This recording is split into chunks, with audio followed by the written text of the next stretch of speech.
Imagine this. You're sitting at home with your wife and baby. The locks are secured. The alarm is set. Suddenly, the front doorknob jiggles, then clicks. The door swings open, and standing there isn't a burglar. It's Karen, the HOA president.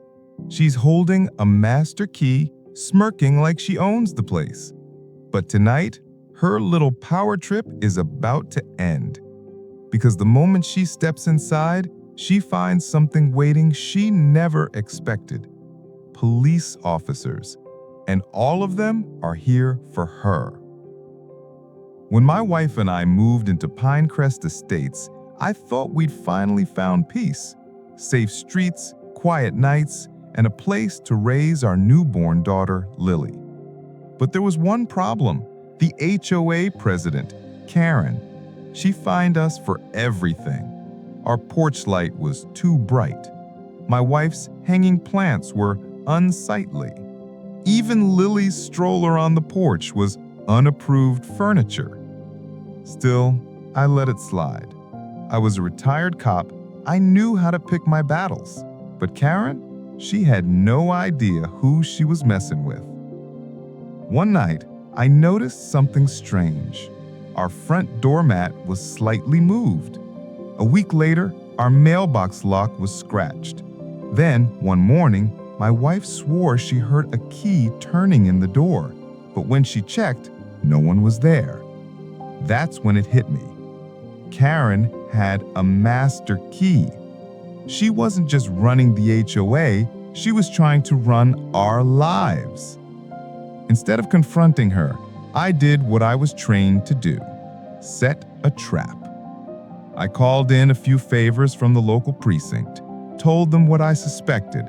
They'd heard complaints about Karen before, about trespassing, harassment, even burglary. So we set it up. Plainclothes officers hid inside my living room. Cameras rolling, audio wired. Now all we had to do was wait. It was 11:37 p.m. when I heard it, the soft jingle of keys. My wife clutched Lily close as I signaled the officers.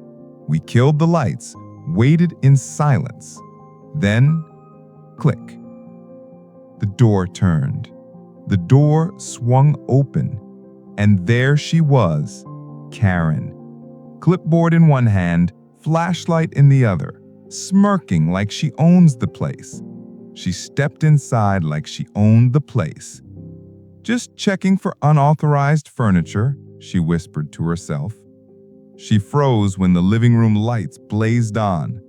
4 police officers stood in a semicircle around her, badges shining.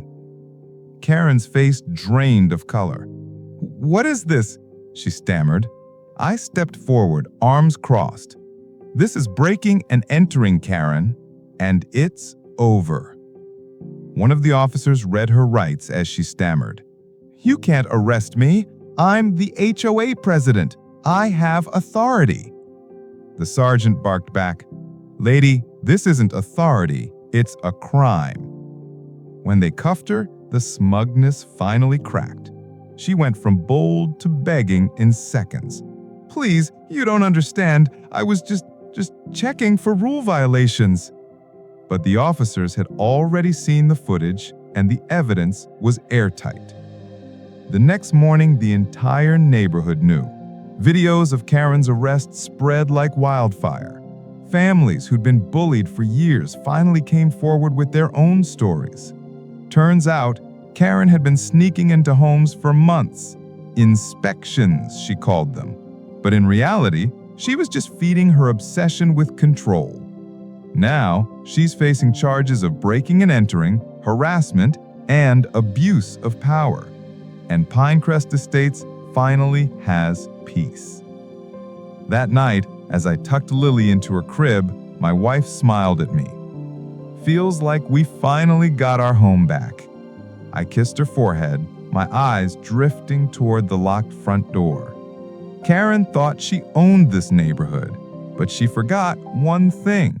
You don't mess with a man who knows the law and has the police on speed dial.